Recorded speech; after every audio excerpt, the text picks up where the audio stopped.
전종철의 전격시사 올해 첫 전격 인터뷰에선 이광재 전 국회 사무총장 모셨습니다. 좌희정 우광재, 고 노무현 전 대통령의 오른팔로 불렸고 삼선의원의 강원지사를 지낸 이광재 전 국회 사무총장 전화 연결해서 정치권 현안 짚어보겠습니다. 총장님 안녕하세요. 네, 안녕하세요. 새해 복 많이 받으세요. 복 많이 받으십시오. 네. 연말에 국회 사무총장 사퇴하신 게 이제 지역구 출마 때문이라고 들었습니다. 어디로 출마하세요? 그건 당에다가 전적으로 위임했습니다. 제 고치를 제가 정하는 게 아니라 당에서 결정해달라고 요청했습니다. 언론에서는 이제 서울 종로 가능성이 있다 이런 얘기가 나오더라고요. 종로도 하나의 검토 사항 중에 하나입니까? 아마 당에서 판단해서 저를 적절한 곳에 배치하지 않을까 싶습니다. 그렇군요. 그러면은 새해 첫날인 오늘은 어디서 일정 시작하십니까? 저도 아침 일찍 새해 저 인왕산에 가서 일출 보고 이제 네. 지금 인터뷰 기다리고 있습니다. 아, 그러셨었군요. 예. 좀 약간 정기를 느끼셨나요? 아무래도 눈이 왔으니까 상당히 정치가 있는 새해는 좀 좋은 일이 많았으면 좋겠습니다. 국민들한테. 아, 그렇군요. 좀 약간 어려운 질문일 수도 있고 엉뚱한 질문일 수도 있는데요. 누가 뭐래도 올해는 총선의 해입니다. 네. 새해 첫날인 오늘로써 D-100, 딱 100일이 남았습니다. 네. 아직은 다소 이제 답하기 어려운 질문일 수도 있겠지만 국민의힘과 민주당 의석 쓸 수도 있고요. 총선에서 어떤 결과, 어떤 모습이 이제 나올 것 같다고 이제 전망을 하십니까? 그건 국민들이 결정하기 때문에 겸손하게 한번 생각해 보면은 이번 총선은 어쨌든 현 정권이 2년이 지난 중간 평가 성격이 강하다고 보고요. 네네.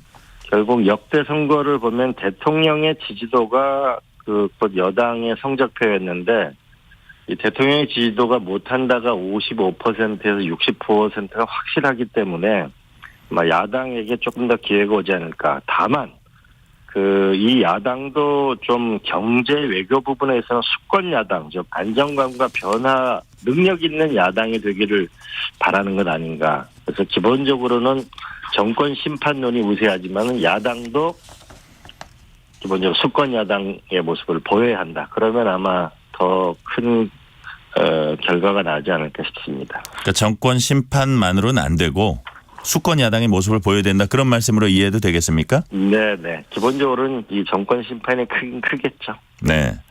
그럼 결국은 앞으로 100일 남은 총선 어떤 점이 승부를 가를까? 그것도 역시 그런 수권 야당의 모습을 보여줘야지 야당이 이길 수 있다. 그런 뜻인가요?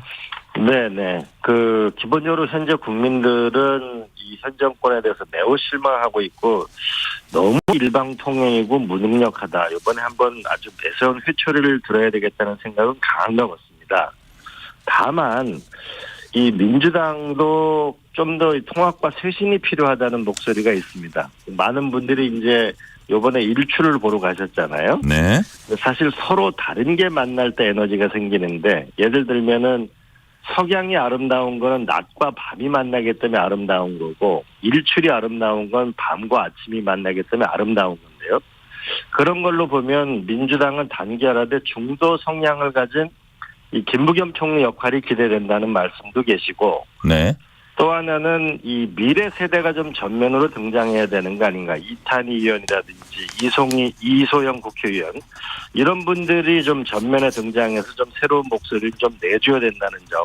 네. 그다음에 세 번째로는 민주당이 비판하는 정당을 너무 좀 수권 야당으로서 특히 뭐냐면은 이 국민이 살기가 너무 어렵고 조금 전에 이제 임금이 올랐으면 좋겠다는 열망이 많다고 그랬잖아요. 네네.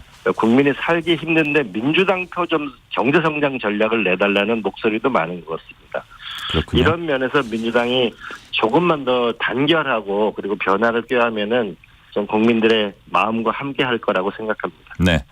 총장님께서는 국민의 삶이 곧 정치인의 성적표다 이런 말씀을 하신 적이 있어요. 네. 2023년 정치권의 성적표 몇 점입니까? 국민들은 아주 거의 낙제점에 가까운 걸 주고 계시죠. 저는 우리가 좀 있으면 손흥민 선수는 경기가 끝나면 바로 평점이 나오잖아요. 네네. 이 기업도 좀 있으면 주주총회라서 1년간의 성과가 나오잖아요. 대학도 평가하고 병원도 다 평가를 받잖아요. 그런데 정치인들만 평가 기준이 없습니다. 사실은 국가는 세계 12국가인데 삶의 질은 32위 국가니까 살기가 어려우니까 결국은 일자리, 교육, 주택 문제가 해결이 안 되니까 애를 안 낳는 거거든요. 예. 그런 면에서 저는 국민의 삶의 지표가 정치인들의 성적표가 돼서 1년에 한 번씩 대통령부터 저기 시도지사, 시장군수, 구청장, 국회의원들이 평가를 받으면 난 국민들이 이렇게 힘들지 않을 거라고 생각합니다. 이거 평가 기준을 만들어서 정치를 일대 혁신해야 된다고 생각합니다. 아, 그렇군요. 그 민주당이 이제 아쉬운 부분도 조금 얘기하셨는데 그렇다면 2023년도 민주당이 뭐 야당으로서 이런 부분 아쉬웠다는데 2024년 그렇다면 어떻게 변해야 한다? 아까 물론 뭐 수권 야당 말씀도 하셨지만 다시 한번 구체적으로 설명해 주시면 어떨까요? 세 가지라고 보는데 하나는 능력 있는 야당을 보이는데 첫 번째로는 결국 경제인데 예. 이 민주당표 경제 성장 전략이 있어야 될 거라고 봅니다. 현재 이 저성장을 극복하면서도 국민의 삶의 질이 어떻게 나아질 건가? 사실 국가는 잘 사는데 지금 국민이 살기 어려운 측면도 있거든요. 그런데 네. 이 현재 대한민국이 일본보다 지금 성장률이 25년 만에 역전된 비상 상황이라고 볼 수 있는데 이때 민주당표의 경제 성장 전략이 필요해 보이고 두 번째는 올해 미국 대통령 선거를 비롯해서 40개 나라에서 선거가 있거든요. 네네. 빅체인지인데 이런 면에서 이번에 저희가 엑스포의 대실패를 통해서 국민들이 우리가 세계를 보는 눈이 부족했다. 국격이 떨어졌다. 이런 절망감이나 실망감을 가지고 계시는데 이런 경제 외교 시스템을 안정감 있게 보여주는 것. 네. 그다음에 세 번째로는 이 민주당이 좀 더 미래지향적으로 이번에 이준석 대표 연설 중에 제가 좀 공감이 갔던 거는 미래가 우리의 공유가 돼야 된다는 말은 참 저는 좋았다고 봅니다. 그런 면에서 미래 민주당이 미래를 이끌 수 있는 우리 이탄 의원이나 이소영 국회의원이나 강훈식 국회의원이나 우리 부산의 전재수 국회의원 70년대 80년대 이생들이 전면에 목소리를 낼 수 있는 그런 새로운 민주당의 모습을 갖추는 것도 중요하지 않을까 싶고요.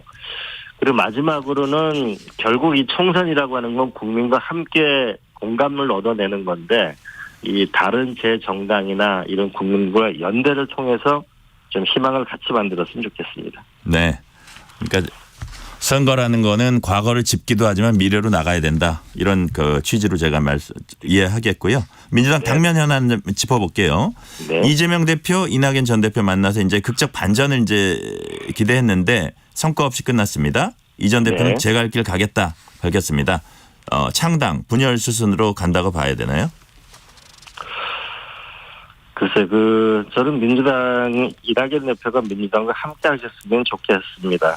이낙연 대표와 함께 했던 국회의원들이 이낙연 총리와 함께 탈당하지 않고 민주당이 하는 이유는 제가 쭉 이야기를 들어보니까 배지에 연연해서 안 따라가는 게 아니고 이번 총선은 현 정부의 중간평가에 대해서 심판을 먼저 하고 그리고 네. 민주당을 고쳐야 한다는 생각이 많은 것 같습니다. 그래서 민주당은 이번에 이낙연 대표는 민주당과 함께하는 것이 순리가 아닌가 싶고요.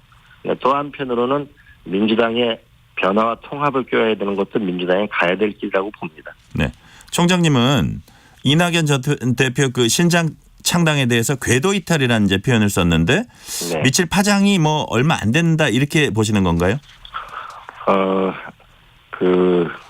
이낙연 대표가 총리도 하셨고 당대표도 하셨는데 민주당과 함께하는 게 순리라는 뜻이죠. 그리고 이런 어려움에 처하면 또 민주당은 훨씬 더 결속력이 강해질 거라고 생각합니다. 네. 어려움을 딛고 오히려 비가 온 뒤에 더 땅이 단단히 굳듯이 그런 차원으로 이해를 하겠고요. 민주당으로서 또 불안한 요소가 공천 잡음입니다. 공천 적격심사에서 돈봉투 사건으로 거론되는 의원들이 일부 통과를 하니까 어떤 다른 이른바 비명계 의원들 입장에서는 그보다 경미하다고 생각되신 분들 이런 분들이 강하게 반발하고 있어요. 이건 어떻게 정리가 될까요? 아마 새로운 공천심사위원장이 오셨으니까요. 아마 저는 이 공천에서의 합리성을 보장하는 것이 국민들을 설득하기에 가장 합리적인 것이고 또한 내부 단결을 꾀하는 데 중요한 거라고 생각합니다. 아마 공천심사위원을 선정하는 데서 합리적인 결정이 이루어져야 된다고 생각합니다. 네. 그 본래 이낙연 전 대표가 이재명 대표에게 요구해 온 게 대표직 사퇴, 통합 비대위 구성 뭐 이런 거였는데 엊그제 결렬될 건 보니까 그 흐름으로 가긴 쉽지 않아 보이고요. 그렇다면 과연 이재명 대표가 이 상황에서 제시할 수 있는 통합 방안이 뭐가 있는지 약간 좀 구체적으로 시스템 공천을 확실히 보여줄 수 있는 어떤 방안이 뭐가 있는지 그것도 궁금하더라고요. 저는 첫 번째로는 이번에 김부겸 총리하고 정세균 총리는 민주당과 함께 한다는 뜻을 밝히셨잖아요. 네네. 그렇다면 저는 김부겸 총리가 이번 선거 때는 의미 있는 역할을 하시는 것이 필요하지 않을까라는 개인적인 생각을 가지고 있고요.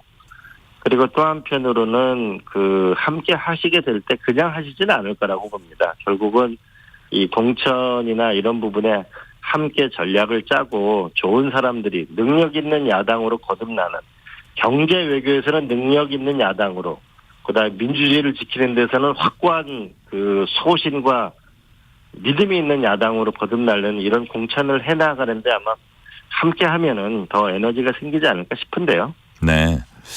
그 공천관리위원장 임명을 했거든요. 이명백 네. 고려대 명예교수. 근데 이제 이분이 그 대선 후보 자문단에 이름 올린 점을 들어서 또 이재명 대표 사람 아니냐 이렇게 좀 보는 시각도 있어요. 여기에 대해서는 어떻게 보세요? 그 교수님이 얼마 전에 김영배 의원님 추천으로 민주주의 4.0이라는 네. 어떻게 보면 민주당 내에 친명인 아닌 의원들이 모여 있는 거기 와서 강의를 하셨거든요. 아, 그렇군요. 네, 그렇기 때문에 저는 아마 이런 것까지 고려돼서 이 공천에서 합리성을 만들어내려고 저는 한 거 아닌가 싶습니다. 네.